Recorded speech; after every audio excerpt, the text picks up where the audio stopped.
Hey, what's up everyone? Adam here with brahwegotthis, and today we have another build for you all. And this is a start to a brand new build series, my Invincible Solo Builds. This series will focus on taking a class and making a build that can hit hard, is easy to play, that can survive with ease, and most importantly, solo the game. The best part about this build today is you don't even need a mythic item. So welcome to my Invincible Solo Sorc build. Real quick, I want to give a massive shout out to my patrons and my members on YouTube. If you want to check out all that and my social links, Twitch, Discord, my website, brahwegotthis.com, where builds are up on there, you can check all that out in the description. So in this build, I'm going to try to set this up differently and give you item loadouts that you can play not only at high CP levels, but item sets you can go for at level 3, level 25, and level 50. That way you're guided through the whole game with the build from level 3. I just don't think players know what to do sometimes when you get in like the CP 100, CP 160 range if they don't have their full build. So I want to try to include all stages of the game in this video, and I want to alleviate that by giving you beginner setups to work towards and then have a full setup for the final form of the build. So for the race, you're going to be choosing the Orc. This has great passives for this build. One of the biggest passives that I love is Swift Warrior. This is going to give us weapon and spell damage increased by 258, but it's going to reduce the cost of sprint, and it's going to increase movement speed bonus of sprint by 10%. This is going to help us zip around the map and utilize our build to perfection. The next passive that's amazing is Unflinching Rage. This will increase max health, and when you deal damage, you heal for 2,125 health, and it can occur every 4 seconds. This is really nice for solo. And then Brawny will increase your max stamina by 1,000. Now, you can use other races, but I prefer this race for this build. I just love orcs. But let's go over our stat sheet. You will see that I have 64 points into stamina. This allows us to have roughly 35k max stamina, 24.2k max health depending on the bar that we're on, and 16.9k max magicka. Now, these are unbuffed stats, but you will see some increases on these when you get into combat. Pay attention to the max stamina stat here. This is really important for something later, but the Mundus stone that we are running is the Thief. This is going to increase your weapon and spell critical strike by 2180. You can use the Shadow, and you can use the Lover if you would like. The Lover is going to give you more penetration, and the Shadow will give you crit damage. These Mundus stones are all over the map, or you can come to our guild hall, and we have the Shadow and the Thief down there. For food, I am using the Lawnfin pasty with melon sauce. You can also use braised rabbit if you want, or crown fortifying meals. I just like having a lot of flat buffs. Moving along, what skills are we using in this build? Well, what I'm going to do is I'm going to show you the setup of the final iteration of the build, explain the skills and why they are there, and then I'm going to show you how you should level your character from level 3 to reach these skills quickly and efficiently. So starting on the back bar, we have Arrow Barrage, which is a staple bow skill, and it outputs a ton of damage over time per tick. It's basically as simple as that. It's also the second skill that you get in the bow line. And keep in mind that it does do physical damage. More on that later. Next skill is Razor Caltrops. Again, this does physical damage over time, reduces enemies' movement speed, and inflicts major breach to enemies hit, which reduces their physical and spell resistance for 4 seconds. This is the 4th skill in the Alliance War Assault line. We'll talk about how to get that later on in the video. The 3rd skill is Acid Spray. This is a fantastic mob clearing skill that does it damage over time, and a nice dot that can do extra ticks for you. It is replaceable if you want, but again, I like using it on the back bar. Next skill is the most important skill in the build, and that is Crit Surge. This will give you major brutality and sorcery, increasing your weapon and spell damage, but every time you do crit damage, you heal for 3,300 health, and it can happen every 1 second, which is ridiculous with what we are running. This is the 4th skill on the Storm Calling line, and you will see why this skill is so good here in a second. The last skill on the line is Hurricane. Hurricane is a damage over time in an area that gets bigger doing physical damage. The damage increases over time, and not only that, you gain major resolve in Minor Expedition. The resolve increases your physical and spell resistance, and the Minor Expedition increases movement speed even more by 15%. The ultimate is Summon Charged Atronach. This is a nice AoE and heavy hitter for mobs and bosses. It lasts for 21 seconds, and it will stun enemies as well. I like using this for a passive buff we get, but also it's really helpful for clearing mobs and stuns them if you get overwhelmed. The other morph is also fantastic. Next to the front bar, this is where we make our money.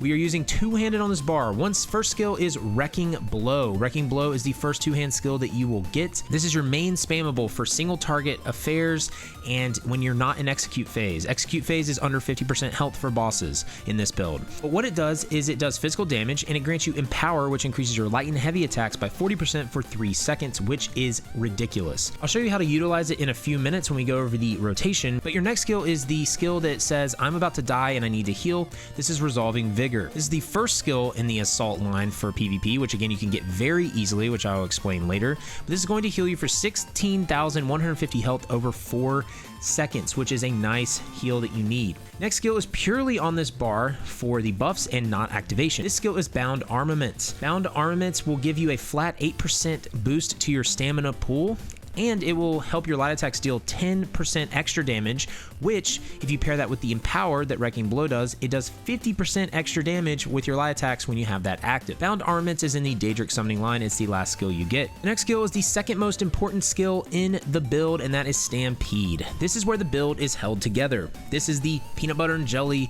of the sandwich. So this is the second skill in the two-hand line. It has a 22-meter range, which is insane, and it basically helps you go nearly across the map. It helps you get out of CC a lot of time, and you can get away from mobs, but it's just so versatile. It does physical damage, then it leaves physical damage in an area for 10 seconds where you land. But the most important part of this skill is the words that you see here. This attack is always a critical strike. What that means is every time you use Crit Surge, you will heal because you're doing crit.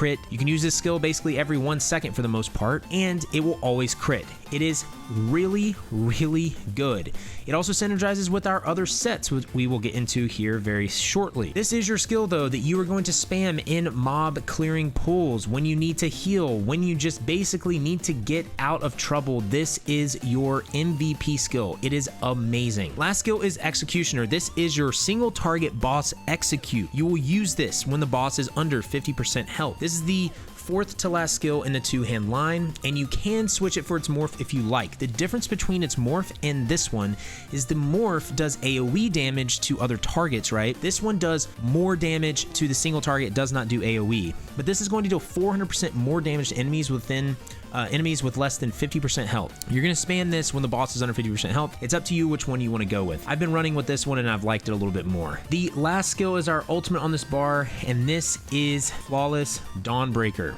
This is from the Fighters Guild. It's obviously the ultimate that you get at level 10, and this is a great AoE clear, does a lot of damage, and it also increases your weapon and spell damage by 300 for 20 seconds after you use it. It has a low ultimate cost, but again, I'm using this for a passive buff we get from the passives in the Fighters Guild, which we'll go over here in a second, but I like using this for clearing mobs as well. Okay, real quick, I want to help you set up your bar when you are a low level, so you know how to get these skills efficiently. Like I said, these are the in-game setups that you want to look for, right? Again, it's not cut and dry. You don't have to run this exact setup. If you want to run other things, this is just a template for you. I'm going to go over some things that you're going to do at the beginning of the game. At the beginning of the game, you're going to be level 3. You're going to have the first two-hand skill already active. Put that on your bar and then put Stampede on your bar. That's going to happen very quickly. This will get you to Executioner really quick. You're going to have Crystal Weapon, you're going to have Unstable Familiar, and you're going to have Mage's Fury unlocked. What you're going to want to do is you're going to want to put all 3 of those on your front bar. We don't care that much about dark magic. We just want some of the passives, so I don't really mind if you don't put a ton of dark magic on here, but what we do need to get is our Storm Calling up and our Daedric Summoning up. I would put Hurricane on the bar next because you're going to get that very soon, and then I would put Lightning Splash on here and get this Storm Calling leveled up all the way. Your Daedric Summoning is going to trail behind a little bit as well as your Dark Magic. Once you level up your Storm Calling, change out Lightning Splash and Mage's Fury for like 1 skill on Daedric Summoning and 1 skill on Dark Magic. That will get these lines up for you as well. Now for your back bar, when you get to level 15, what I would do for bow, all you got to get is Arrow Barrage and Acid Spray. So just put Arrow Barrage on here. You'll get Acid Spray pretty quickly, and then you can throw that on there as well. For Fighters Guild, all you need to do is do Dolmens. Dolmens will get you Fighters Guild maxed out so very quickly, so just do Dolmens for Fighters Guild. Now for Alliance War, I have a video in the description that is 1 minute long that shows you how to get level 3 in the Assault and Support line in less than 15 minutes when you are level 10. Level 10, you'll need to go into Cyrodiil and do the intro quest. This will get you Resolving Vigor. After that, you need to just do some Cyrodiil or Battlegrounds to get to Razor Caltrops. It really does not take that long, but if you do that intro quest, it's going to make your life a lot easier. Essentially, if you follow that, you should be able to get these skills pretty quickly and the passives that we're about to go into now. In my opinion, I think you should get almost every passive in your class lines. Stormcaller, you want all your passives, okay? This is going to increase magic recovery. This is going to increase physical and shock damage by 5%. This is why I was talking about physical damage. You're doing a lot of physical damage. It's only going to get buffed by 5%, which is really nice for the Sorc. Increase your damage done against enemies by 1% for every 10% current health they have. This is, again, fantastic, okay? okay? Expert Mage increases your weapon spell damage by 2% for each sorcerer ability slotted.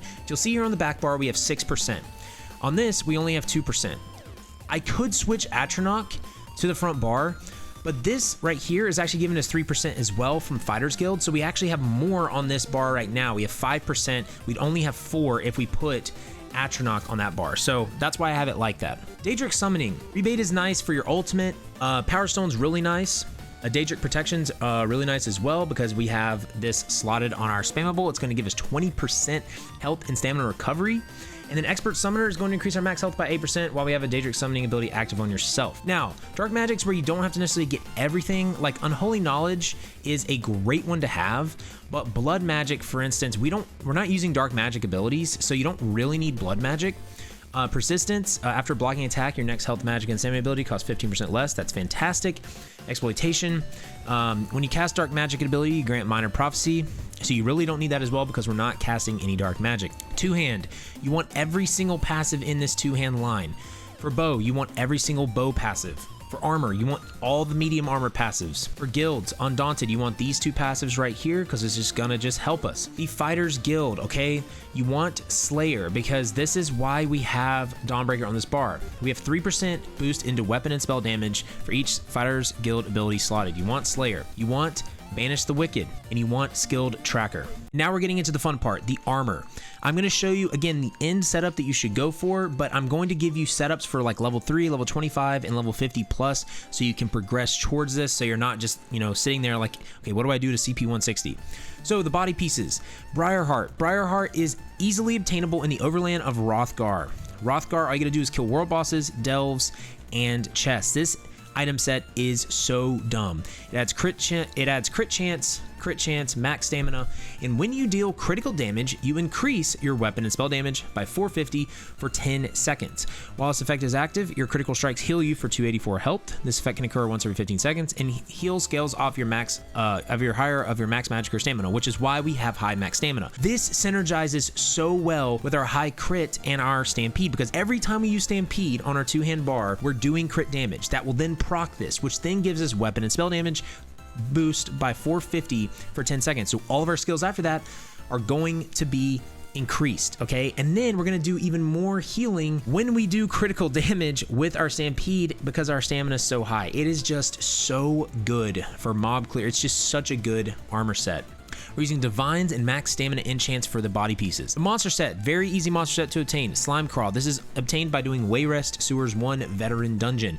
This adds crit chance and gains minor berserk at all times, increasing your damage done by 5%. So that's just a flat damage buff. It's fantastic. I'm using Divines on the trait, max stamina on the enchant, and medium shoulder and head. This is so very simple. For the next set, this set is a set that someone mentioned to me in my chat, and I was like, oh my gosh, why have I never used this? Hexos Ward, okay? Hexos Ward is farmable in the overland of Deadlands. It is one of the most broken solo sets I've ever used in this game. This is so good with this build too, and you'll see why. Again, it adds crit chance, 129 weapon and spell damage, and dealing direct critical damage grants you a damage shield that absorbs up to 12,305 damage for 6 seconds. This effect can occur once every 7 seconds. So essentially, you can have a shield almost on 100% uptime because every time you use Stampede, you will get a 12,305 damage shield until it goes away. It is ridiculous. Okay, you're going to be critting all the time. So this just is so helpful for you to survive. It's so easy for you to survive. I absolutely love it. I just absolutely love it on this build. And we're using the rings and we're using the battle axe. We're using the battle axe because this increases our crit damage, but the rings, you don't have to have gold at all. Robust for maximum stamina and stamina recovery enchants on those. And for the axe, the battle axe, we're using absorb stamina enchant and precise for the trait.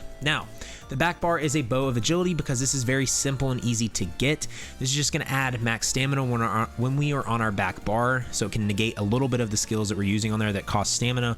Again, you can switch this with something else if you like, but I was trying to make this as easy as possible to obtain. So that's the final setup. That's all you need. You don't need Ring of the Pale Order. You don't need, crazy monster sets or anything like that, it's very, very simple to use this build. If you want alternatives for this, you can switch Ring of the Pale Order in there if you want for one of the rings, and then just put a Hexos Ward helmet on or something, and then just have one piece slime crawl. You don't need the Ring of the Pale Order with this. I mean, we were on stream and we were just wrecking things with ease without the Ring of the Pale Order. So you can do that if you would like. Now, some other alternative item setup, you can run Automaton. Automaton is in the Darkshade Caverns base game. This is going to actually add weapon and spell damage to your physical and bleed damage abilities, which we have a ton of them. Another one that I love using, Vicious Serpent, which is going to reduce the cost of your stamina abilities by 8%. When you damage an enemy that dies, you restore stamina and gain major expedition for 8 seconds. It is fantastic. You also get Minor Slayer at all times, which is really nice. This is from a base game trial. Let's get into the progression, right? Let's get into what you should use if you're not max level, or if you don't have all this stuff, right? So say you're level 3, you come into the game and you want to start building towards this immediately. There are 5 armor sets that you should try to look for throughout your levels from 3 to CP 160, okay? If you can, have someone craft you either Hunting's Rage, which is going to give you crit chance, weapon spell damage, and max stamina. It costs 6 traits to craft, so you're obviously not going to be able to do that as soon as you come in the game. Twilight's Embrace, which will give you crit chance, weapon spell damage, and increase your healing received by 10%. Or Night Mother's Gaze, okay? This is also 6 traits, but this gives crit chance, weapon spell damage, and when you deal critical damage, you apply major breach to enemy, reducing their physical and spell resistance. These are the 3 crafted sets that you should try to look for when you get into the game if you can. You might not be able to get them immediately, which is fine, okay? But say you're now level 25. At level 25, you will have access to 2 dungeons that you could technically farm to get sets, okay? So that is the Viper set, which is in Fungal Grotto 1. This is going to give crit chance, max stamina, and when you do a martial attack, it's going to deal 38, 88 poison damage. This is a really nice set for early game. And then Leviathan is also in Crypt of Hearts 1. This is just going to give you crazy crit chance. If you can get these armor sets or weapons early at 25, fantastic, but you may just have to farm, and it might not even be worth it to get these. But I would try your best when you come into the game to get Night Mother, Hunting's Rage, or Twilight's Embrace crafted. Now, when you get to 50, you should be able to craft some of those sets, right? And you should be able to have collected some Leviathan or Viper. So again, I would use either Viper, Leviathan, Night Mother, Hunting's Rage, or Twilight's Embrace, okay? Then when you get to CP 160, what I would do is at that point, if you have been researching your traits, you should have them, okay? You should have them. If you've been researching your traits, craft you a set of Hunting's Rage, and you can also buy Hunting's Rage, Night Mother, and Twilight's Embrace, by the way, on Guild Traders. Craft you a set of Hunting's Rage, and craft you a set of Night Mother or Twilight's Embrace, and that's all you need. Then what you can do is start farming at CP 160, the Briarheart set in the Overland of Hrothgar. Once you do that, go farm the set of Hexos Ward in the Deadlands. Once you have that, put those 2 sets on, and then go do Veteran Wayrest 1, and you should be able to do it with ease and get the monster mask, and then you can get the shoulders from the Undaunted chest. That is literally the gear progression. It is so very simple. Now we're going into the CP, and then we have our rotation. So again, I'm going to show you the max CP setup that I have, and then I'll kind of go into the progression of like where you should go into the stars starting out, okay? So for the blue, the slottable stars we're going to get are Fighting Finesse, which increases crit damage and crit healing done. Reaving Blows, which when you deal direct damage, you heal for 7% of the damage done, which helps us since we don't need Ring of the Pale. And then Deadly Aim increases the damage done with your single target attacks by 2%. And then Master at Arms, increase the damage done with your direct damage attacks by 2%, okay? This is the max setup. You can screenshot this. And then if you go into this star, again, we just have some of these other ones active because we have the points to do it, right? So that is going to help us with our CP setup. Now, let's redistribute and let me show you what you're going to do if you are level, 160 CP. Say you're level 160 CP and you're like, okay, how do I put my stars in? Like, what do I do then? Okay, so let's show you. So you have an empty slate right here. You're going to want to first put 10 points into crit chance. That unlocks these stars. You want to put 10 points into max stamina. You're then want to go into Extended Might, put 10 into Piercing, 10 into Battle Mastery.